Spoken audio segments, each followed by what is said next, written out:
Mentor. Ya, Bapak Ibu sekalian, teman-teman, sahabat-sahabat digitalpreneur yang hadir pada kesempatan malam hari ini ya.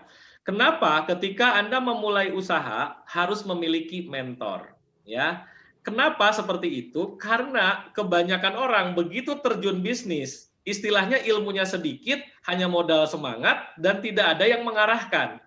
Banyak nggak yang di sini jalanin bisnisnya kayak gitu ya, jalan-jalan kayak Mbak Vira tadi, aduh begitu ada perubahan, aduh gua nggak ngerti, bingung, betul ya Mbak Vira ya. Jadi teman-teman dengan hadirnya mentor ini, segala kesulitan-kesulitan itu bisa kita atasi.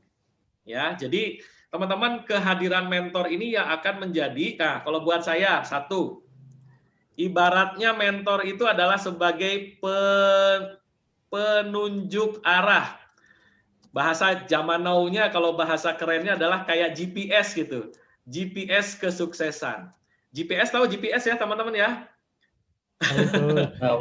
Tahu lah ya kan, GPS itu adalah kalau kita atau yang gampangnya kayak Google Maps gitu kan. Mbak Vira, aku mau main ke Aceh di jalan apa? Di Jalan Soekarno-Hatta. Saya dari bandara nggak ngerti nih di Bandara Aceh kemana ke Jalan Soekarno-Hatta Acehnya. Berarti ketika saya pakai Google Maps, saya ada yang menunjukkan arah. Betul nggak teman-teman? Ya. Jadi teman-teman sekalian, kenapa kita harus memiliki mentor? Karena belum tentu teman-teman yang baru memulai itu arah bisnisnya itu jelas, ya.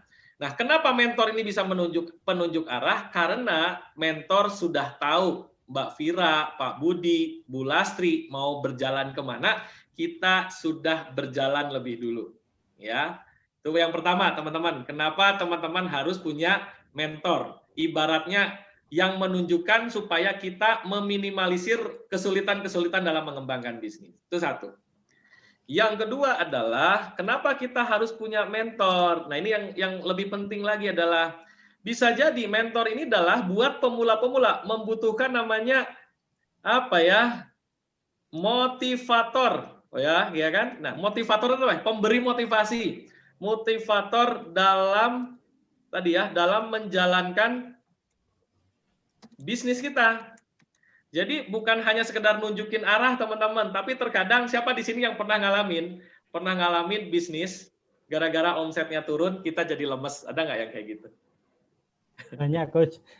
Oh, ini audionya belum nyala masing-masing ya. Oh, oke, saya nyalanya. Oke, sip, udah dinyalain semua ya. Monggo. Teman-teman, saya ingin bertanya, siapa yang pernah mengalami kepahitan dalam bisnis? Ada yang rugi, ada yang bangkrut, ada yang omsetnya nggak karuan. Ayo, siapa teman-teman? Saya pengen tahu. Yuk. Termasuk saya, Coach. Siapa? Termasuk saya. Oh, termasuk Pak Yayak. Waduh, Pak Yayak ngerasain. Atau Pak Yayak dulu, saya juga belum tahu. Boleh Pak cerita ke teman-teman yang lain. Ya teman-teman, ini belajarnya santai aja ya. Kita ngobrol, sharing. Teman-teman insya Allah barangkali seminggu sekali atau paling enggak lah 2 minggu sekali saya berbagi ilmu-ilmu ke teman-teman yang mudah-mudahan ada ini. Cari insight. Insight itu hikmahnya. Cari ide-idenya, tangkap itu. Dan ini akan membuat teman-teman kok seneng banget ya sama Coach Helmi belajarnya bisa bareng-bareng gitu kan, bisa tanya jawab bebas seperti itu ya. Oke, Pak Yayak sharing pengalaman. Gimana ya, Pak? Silakan Pak.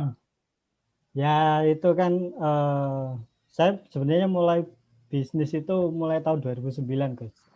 Oh, oke. Tahun 2009 yes, banyaklah rintangan-rintangan, terus akhirnya dari 2009 sampai sekarang juga masih belum jadi apa-apa sih. Masya Allah. Dan itu bisa kita nikmati lah prosesnya. Makanya kan setiap apapun yang kita lakukan, ya pasti ada hikmahnya lah, Coach. Jadi seperti itu. Nah, Pak Yayak boleh tahu nggak? Boleh share Pak. Kan gitu ini biar teman-teman jangan pengen tahu yang manis-manisnya aja kan, yang pahit-pahitnya juga harus tahu nih, kayak saya nih kan. Tiba-tiba ditipu orang yang tadinya ngajak kerja sama, tiba-tiba putus di tengah jalan, macam-macam. Boleh tahu nggak Pak, hal yang paling menyakitkan atau hal yang paling menyedihkan ketika dalam menjalankan pengalaman bisnisnya Pak Yayak? Boleh Pak, mungkin ini bisa jadi inspirasi ke yang lain-lain gitu Pak. Kondisi seperti apa Pak? Jadi dulu itu pas sebenarnya ya sama sih. Mungkin saya sama Mbak Vira itu bisa ini, Gus. Bisa satu aliran.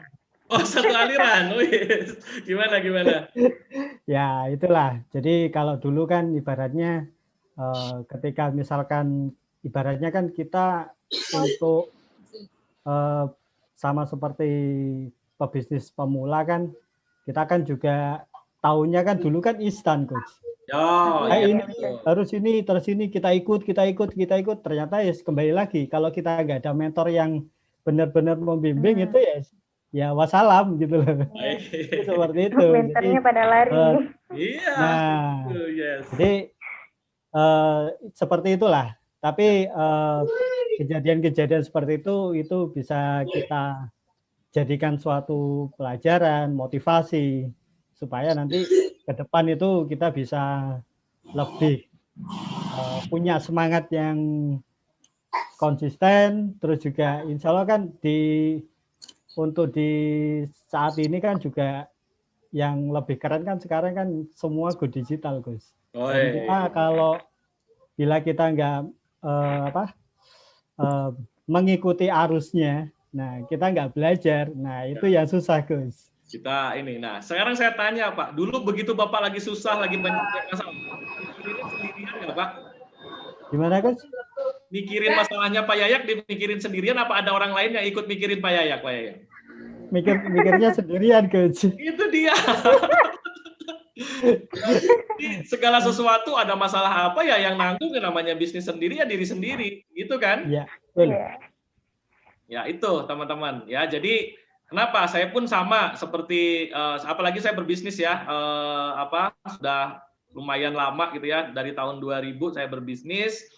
Ya, bahkan saya lebih banyak otodidak Pak Yayak, belajar ikut seminar mana, dan waktu kuliah aja Pak, saya lebih baik ikutan seminar yang berbayar waktu itu ya. Mungkin waktu dulu saya uang sakunya berapa ya, 400.000 gitu ya, 50%-nya saya nggak masalah dipakai untuk ikut seminar. Ya udah nggak apa-apa, makan Indomie tiap hari nggak apa-apa, yang penting saya bisa belajar ya.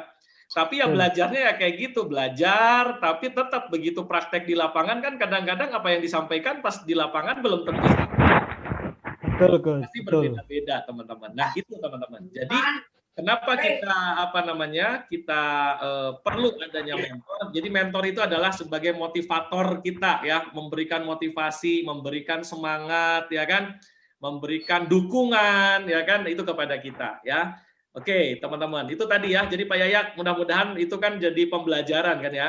Siap, Coach. Siap. Oke ya, jadi kenapa kita perlu mentor? Motivator adalah motivator, atau saya lebih enak ya, supporter gitu. Supporter itu apa? Bukan supporter main bola ya, orang-orang yang mendukung kita.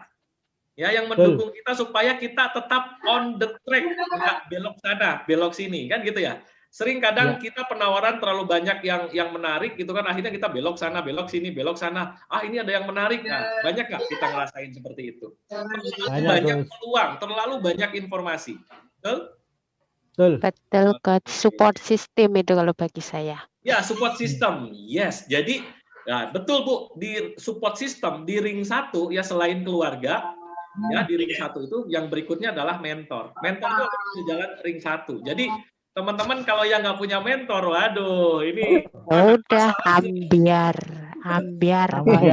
Kehilangan arah, Coach. Itu dia, kehilangan arah. Makanya tadi mentor tuh yang memastikan kita on the track ya, seperti itu.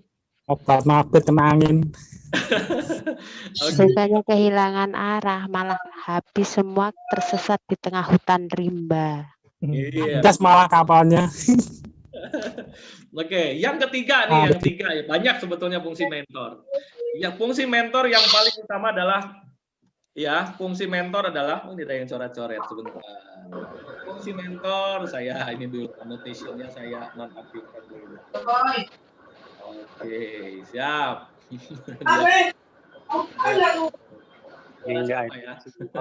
Saya tolong di mute ya. Ini Coach, saya tidak bisa unmute, Coach. Oh, nggak bisa ya? Oke, sip. Ya, bukan khusus. Oke, nggak apa-apa. Oke. Baik teman-teman ya, yang ini share screen-nya udah jalan lagi nih, udah ya? Jalan. Ya. Yang ketiga teman-teman, fungsi mentor itu apa teman-teman ya? Fungsi mentor selain adalah apa? Ya, mereka juga supporter ya. Yang ketiga adalah orang yang mampu. Nah, ini penting nih. Membangkitkan potensi. Nah, gitu teman-teman. Ya, jadi ini adalah motivator. Mentor itu adalah selain dia memotivasi kita, juga mampu membangkitkan potensi diri.